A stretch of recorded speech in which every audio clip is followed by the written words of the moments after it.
We like to think that we live in a nice, safe neighborhood. The truth is that a burglary occurs every 13 seconds, and homes without a security system have a 300% greater chance of getting broken into. How many homes in your neighborhood were robbed yesterday? You need to start protecting your home and family today. Call now to get state-of-the-art protection. To keep your family and property safe, call the number on your screen now. Representatives are standing by to assist you.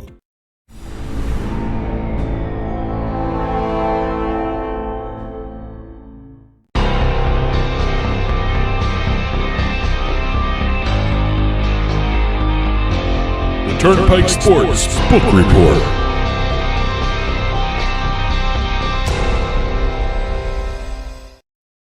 The Turnpike Sports Book Report is brought to you by BorgataSports.com. Your favorite casino is now your favorite sportsbook. Available anywhere in New Jersey, BorgataSports.com. Sign up at BorgataSports.com using our promo code PIKE, that's P-I-K-E. Make your first wager of $20 or more and you'll get $100 in free bets. That's $100 in free bets when your first wager on Borgata Sports is $20 or more. Get into the action with BorgataSports.com. Must be 21 years or older and in New Jersey to place a bet. Terms and conditions apply. Gambling problem? Call 1-800-GAMBLER. Okay, in this week's episode of the book report, we've got our state and national reports to go through. We even have a record to talk about. We have some legislation, tweaks, launches, whatever you want to call them. We also have launches and deals to talk about. Let's start with some of the numbers. Illinois released their March sports betting numbers. Again, we're in May here. They just released March. They released March. Okay. They are always about a month behind, huh? I would say somewhere between 30 and 60 days behind. So if it's else. March, this one should be a big one. It is a big one. Okay. And as I mentioned at the beginning, we had a record to talk about. We are going to be talking about the record handle of $633.61 million in the month of March for Illinois. And I would guess that's all basketball, mostly basketball, I would think. Basketball made up more than half of the total handle for the month. Okay, yeah. $365.7 million. The handle is up 24% from February. Mobile sports betting handle, 96% of the total handle. Almost 100%. Now, it's getting like New Jersey. New Jersey's that kind of a number. Unfortunately, Illinois may not see that number too much often right now because they're going back to the in-person registration for mobile sports betting. Okay. All so right. You'll see a drop-off anyway. April's going to be a drop-off anyway. There's really the March Madness in the thing March, is, and March then February was Super Bowl. March is usually so good that you can't help have a letdown in April. I don't even know if you should call it a letdown. Just there's really not a lot of things to bet on in April. Honestly, April is a month where I think it's one of the months of the calendar year the state sports betting industry show how strong they really are. Yeah. Because if there's no major events and they do a damn good handle, they actually have a good industry going. I mean, if they drop down like a stone, there's something else going on in that state. I would like to see if April is a big month for futures. You know, you got baseball starting. I wonder if a lot of bets are placed on the futures. A lot of people put futures on the NFL in April. Well, if you think about it, you have the draft. Odds. You have the draft, which also affects the futures for the NFL. But that's also, what I'm saying. I think May here also is an interesting month because you have the schedule released for the NFL with the odds associated with it. Yeah, that's May, right? That's what I'm saying, in May here. Yeah. Yeah, but April is the draft. And also, the start of baseball, the futures. Yeah. I don't know if there's been any study on that or anything like that, but I'm curious to see if April is a big month for future betting. Well, baseball, you also have the awards too. MVPs, all that stuff. Yeah, that's what I mean. Yeah. So, and also auto racing starts up too in April. So that's also a lot of betting going on. Top 5 sports. Basketball, we just talked about. This is Illinois. This is Illinois still. Tennis, $47.2 million. Hockey, $32.8 million. This is all sports betting by handle. Soccer, $29.1 million. And golf, $10.5 million. No table tennis. Oh, good. Yeah. That's for Colorado and Washington State, or is that Oregon? That's Oregon, Colorado, and I think even New Hampshire had some table tennis numbers. Oh, table tennis action in New Hampshire, huh? All right. Yeah. Let's see. Revenue, $44.32 million, second all-time. Taxes $7 million, and win rate of about just under 7%. So they did pretty good there. Let's go over into some of the April numbers. We have New Jersey, Indiana, Delaware, New Hampshire, Colorado, Tennessee, Michigan, all reporting their numbers. New Jersey. And this is April, right? This is all April. So we're now. not going to see the enormous numbers that we saw in March. I hate to say this. We're seeing good numbers, not great numbers. I hate to say this. March. When you look at New Jersey, you always see a monster number. Regardless, it's not going to be record numbers, but they're monster numbers anyway. It's population density. We have a lot of people, and also New Jersey. We have still we still have the New York influence. Sure. Still. Well, New Jersey, the most interesting stat about New Jersey, if you're in radio, if you're in advertising, and if you're in sports betting, New Jersey has more people per square mile than any other state in the union.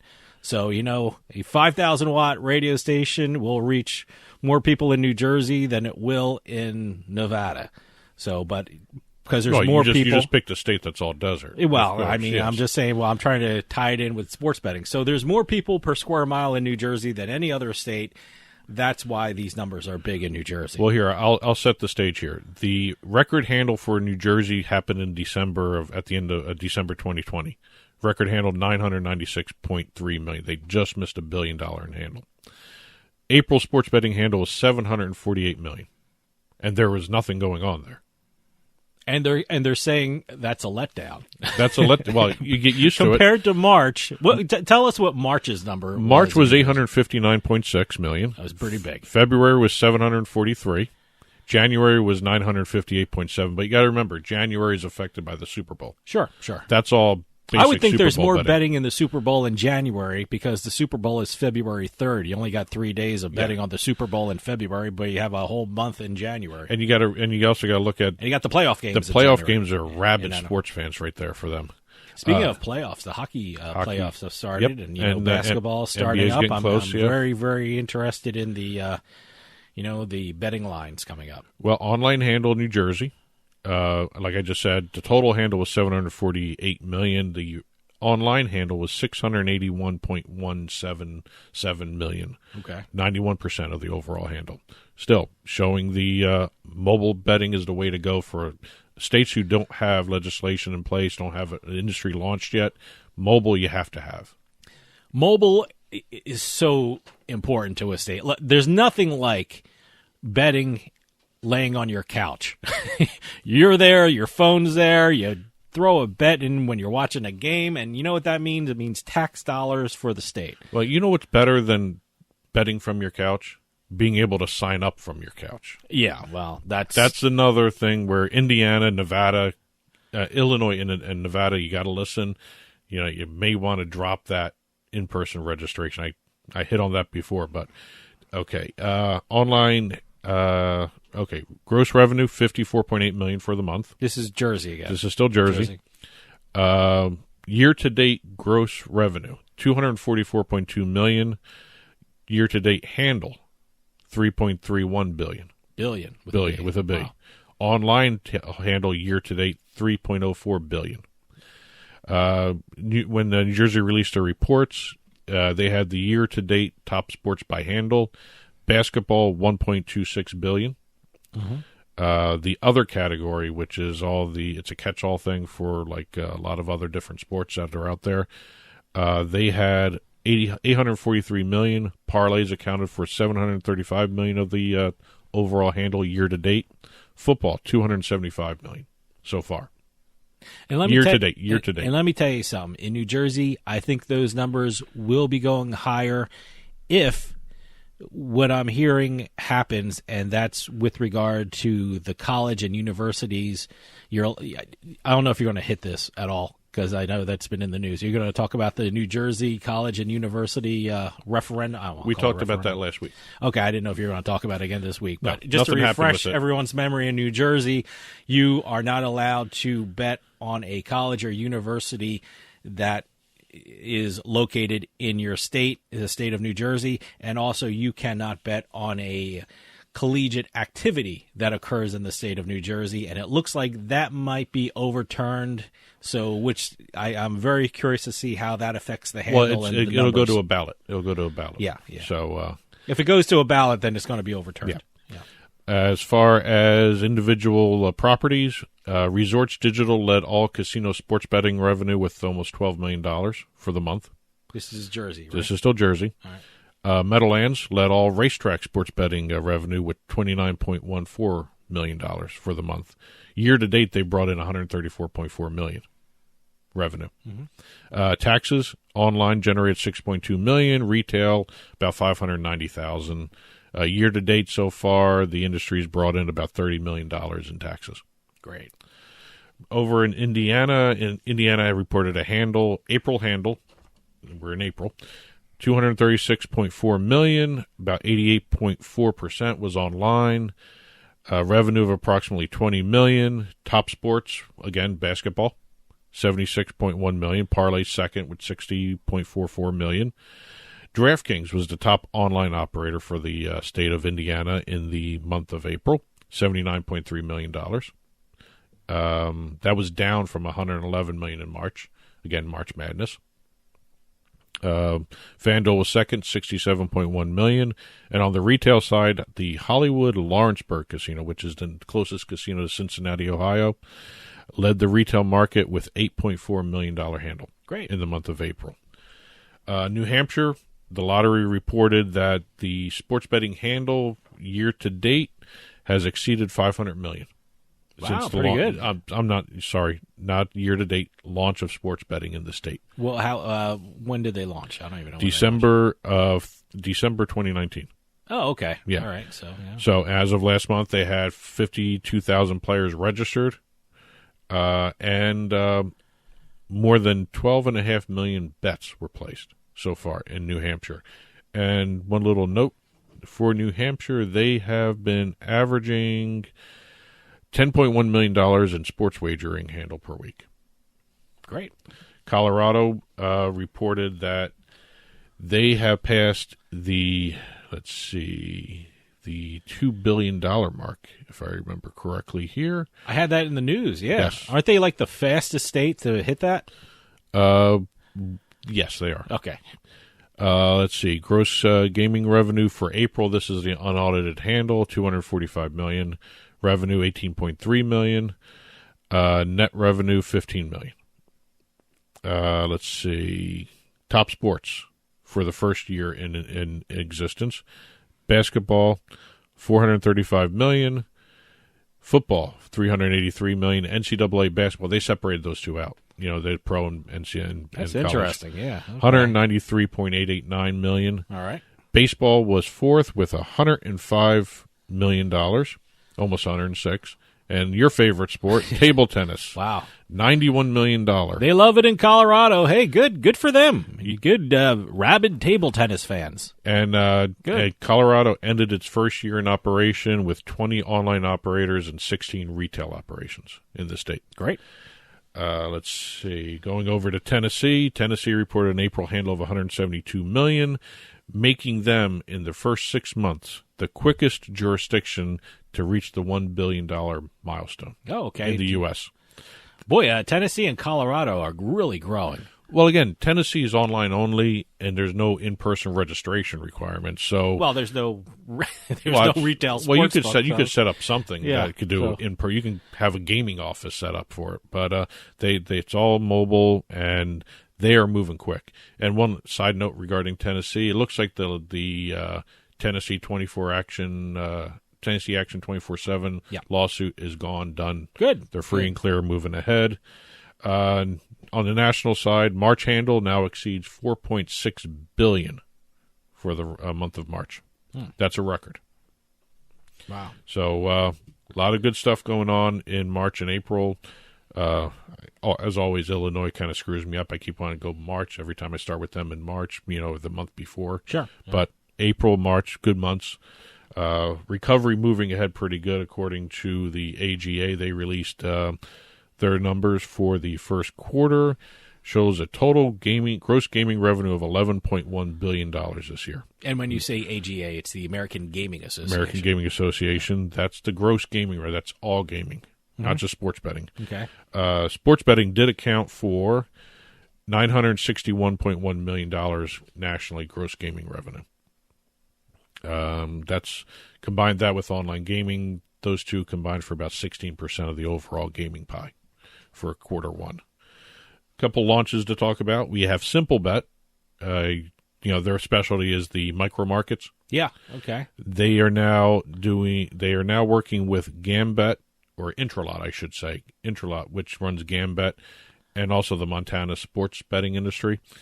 Montana Sports and Washington, D.C. Gambit are now doing micro markets for MLB, Major League Baseball, and National Basketball Association games. That's a brand new thing for those two jurisdictions.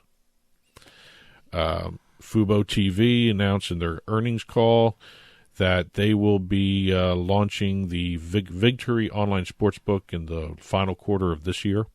Victory. Is that what? Victory. You know, like the Vig? Okay. Yeah, I understand that. So Victory. Indiana, Barstool Sports got their go live authorization May 18th, so they're live in Indiana. Also, Indiana, I think we talked last week, Tennessee allowed a local MMA outfit to be bet upon in the state. Yeah. Indiana now has the Legacy Fighting Alliance as an approved event for sports betting. Great. That's a minor league almost for the UFC and some of the other MMA things, Bellator, all those MMA things. This is almost a minor league for them. I actually like it when state sports books allow betting on a state and local kind of activity. I think it's great. I think it's a great marketing tool, and I think it's great for, the state in that sport, get the local fans involved. Well, the Legacy Fighting Alliance is a national outfit. Okay. But they are the minor leagues, basically. Okay. I'm sure they're not going to like you saying that. But oh, no, they admitted that? They say it in their press material. Okay. They're for fighters who want to showcase their skills for Good. some of the major things. Good. I mean, they do well on their own there with the Legacy, but they are basically a minor league for the main MMA outfits. Legislation, we got a couple interesting little things here. Connecticut, the lottery is moving closer and closer to picking their sports betting partner. They asked for 4 or 5 sportsbook operators to respond to the RFP. The RFP is actually open to the general public in terms of sports betting operators who want to apply, but the lottery specifically asked for certain ones. Okay. They also clarified some of the other portions of the RFP, like minimum capital investment for retail, maximum deductions of annual costs, which affects the tax that the state's going to charge on the operator. Guaranteed minimum revenue share for each year of the 10-year license if it's higher than what the lottery has as a minimum requirement. Okay. Lottery wants a minimum of $5 million in year 1 and $10 million in years 2 through 10. Okay. So you can offer more to the state to get your license. Okay. Yeah, that's what they want to do. Yeah, it might be a good idea. Yeah. If you really want that Connecticut license, why not? And they also want, and this is an interesting statement, they want a clear example of the proposed revenue share between the state, or the lottery, I should say, the Connecticut lottery and the sportsbook platform that they're talking to. Well, okay. Well, Connecticut's doing their homework. Good for them. Ohio, they're still tweaking some of the legislation. They just introduced their first sports betting bill last week, and they're looking at exactly what the language is and who can apply for licenses, whether casinos, racinos, sports betting operators, that sort of stuff. They're offering 40 licenses, 20 for existing and 20 for individuals that aren't tethered to the casinos. I love this statement by one of the senators. Under the bill as drafted, even the Ford Motor Company can get a sports betting license in Ohio. So they got some tweaking to do in Ohio for some of this stuff. Look, they have a lot of examples to work with. I mean, they're not the first state that's going to enact sports betting legislation. They can look around. They can call up other states and ask the offices and say, what works good, where it doesn't work. I'm surprised it's taking this long. I mean, they're not breaking new ground here. They're breaking new ground in the state, but they're not breaking ground in legislation for sports betting. Well, the way they have it set up, they could be the first uncapped, untethered sports betting market, the way the language is drafted right now. Okay, So, well, over in Washington State, they are moving very quickly with regards to sports betting. They now have 15 federally recognized tribes of the 29 total tribes that have now sports wagering compacts with the state. So a lot of the sports bets, but the gambling tribes, I hate to say it that way, the Native American tribes that have gambling, of the 29 of those, 15 of them now have sports betting compacts with the state. great. Still got to go through all the voting, the rules, the approvals. Got to get signed by the governor. Then it's got to get approved by the federal agencies before they can be enacted. But they hope to have at least the rules generated for a public hearing June 10th. Okay. Going over to some deals, and we'll hit these real quickly given the time situation here we have. Let's see. BetMGM is in the news again, like they are almost every week. They have a multi-year agreement with the LPGA Tour, Wow, great. the first sports betting partner for the LPGA. They're going to be featuring LPGA odds in BetMGM's betting menu alongside the PGA Tour, the European Tour. They're not set aside. I finally realized that they weren't set apart in the odds lists. When you go down the side menus and you see the sports, LPGA was not set aside. So that was kind of interesting. BetMGM will have rights to use the official tour logo in connection with advertising and promotion. They'll also have access to some of their players. Great. WinBet. WinBet is probably moving the most quiet, but the most aggressive.